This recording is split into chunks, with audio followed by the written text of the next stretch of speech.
Principal, Miss Josephine G. Makawili. Our brilliant teacher, Mrs. Dinky H. Agbalay. Our respected visitors, dear students, classmates and friends, ladies and gentlemen, good morning. It is our utmost joy and pride to welcome you all our moving up ceremony 2025-26.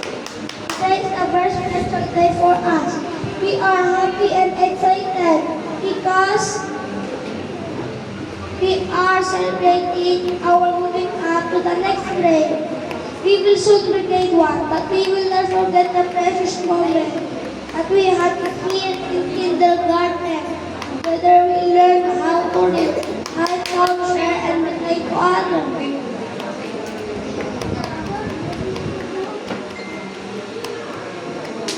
We became the best version of ourselves.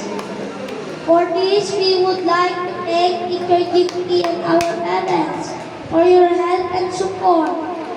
Your love and guidance taught us to be what we are today. Once again, welcome everyone and thank you for sharing your time with us.